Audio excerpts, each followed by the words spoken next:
Jeff was awesome. They want him to come back next year. I really enjoyed it and it was excellent.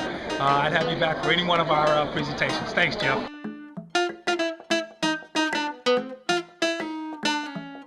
We're going to talk this afternoon about leadership, or as I like to call it, bending others to your will.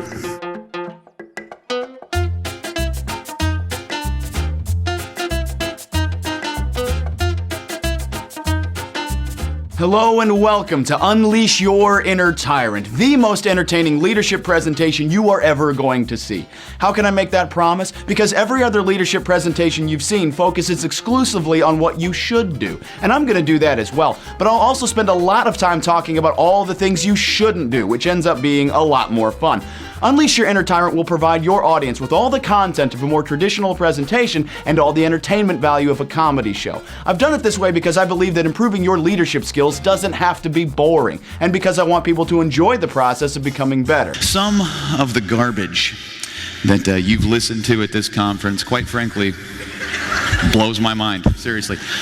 Servant leadership, treating people like equals, listening to other people's opinions, taking responsibility for your actions. This is ridiculous. History does not remember the good leaders, does not remember the benevolent people.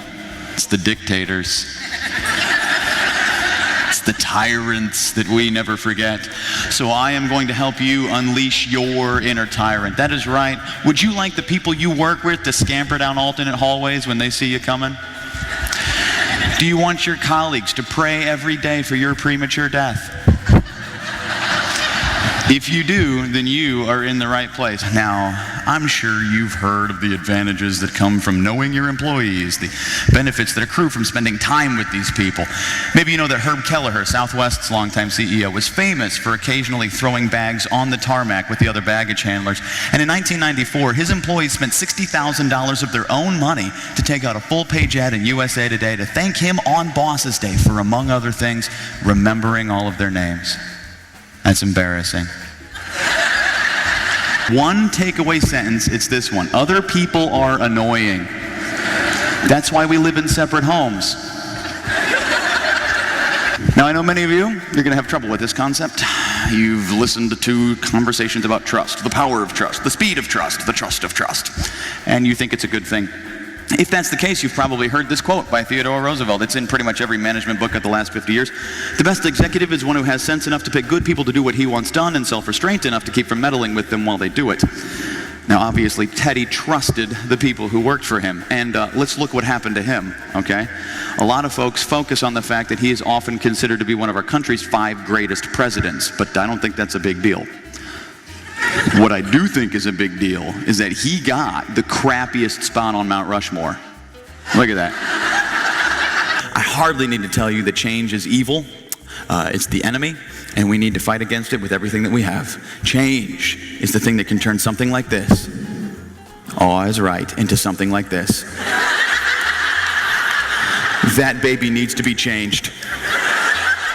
I can honestly say that I've never worked with an easier speaker setting this thing up. He did his homework, he learned our audience and a little bit of background about them, and he brought the house down. I think if you had to distill this presentation into a single sentence, it would be this one. Where is your loyalty? Is it to yourself or is it to your company? And by company, I do not mean the building you work in or the products and services that you offer. That's your business, and very few of us are loyal to a business. I don't know why you started where you are, but the reason we stay where we do, and the reason we stay happy where we do, is because of the people who make our business into a living thing. Your colleagues, your superiors, your subordinates, your customers, the families of the people that you interact with on a regular basis. Who are you loyal to?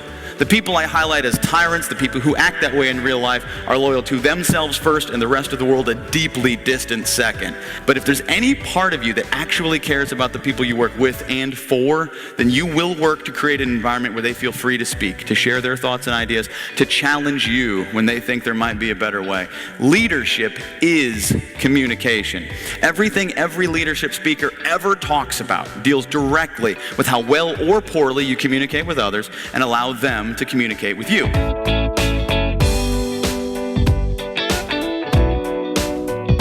Most change management literature I don't like, and here's the reason. They argue that change management is a skill that you don't currently have, that it's something you need to add into your existing working model. That is the dumbest argument I've ever heard, because change is absolutely the natural state.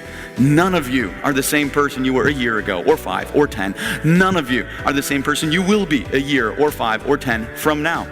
Our country is unrecognizable from the one that it was when it was founded. Our forefathers never argued healthcare like we did. They just gave everybody whiskey. That's all they did. You want to know how I know that you guys are perfectly adapted to change? Show of hands. Who are the parents in the room? How many of you are parents? All right, well over half of you. Well, I'm not a parent. And every so often, I make the mistake of telling you parent people that I would someday like to be a member of your little club. And I don't know if you know this about you, Mom and Dad, but you are the worst salespeople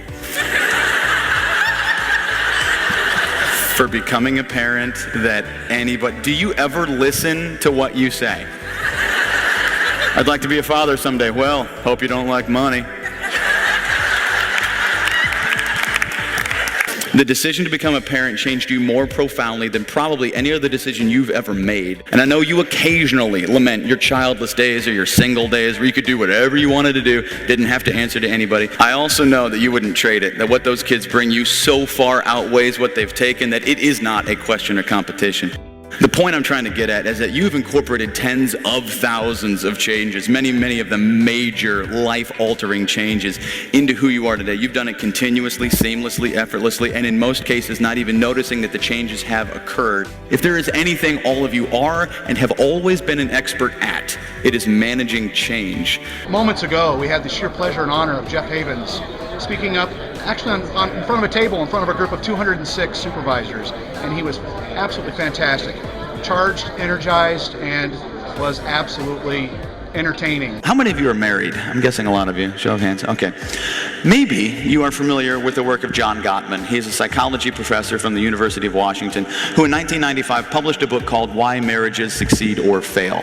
In this book, he argues that the ideal ratio of positive to negative communication is approximately 5 to 1, which means that a good leader might try to have a constructively critical conversation with a subordinate along these lines. Hey, great work on the Parker project. You met your deadline. You came in a budget. Your presentation skills have gotten a lot better. Next time, I really need you to communicate with me more regularly as we go forward. I didn't always feel like I knew where we stood on this thing, but overall, you did a good job. You can see the 5 to 1 ratio here. You definitely heard the criticism, but it doesn't feel too heavy. Almost feels like an honest attempt to help people improve at their business. And that is not what I want you to do. What I want you to do is the compliment sandwich. This is a 2 to 1 ratio of positive to negative that might make you think you're being nicer than you are mean, but which is really only going to serve to convince your employees that those bookended compliments, the bread, empty calorie crap that y'all sometimes throw away because you're on a diet, is your cover for the purpose of the conversation, which is the juicy, succulent chicken tender of criticism right in the middle. This can actually be a lot of fun, and I want you to see how much fun this can be. I'd like you to turn to the person you're sitting next to. This will be very painless, I promise. Come on, turn to him, look him in the eyes, and repeat after me. You look great today. I hate you and wish we'd never met. I like your shoes. Now, which one of those was the most fun?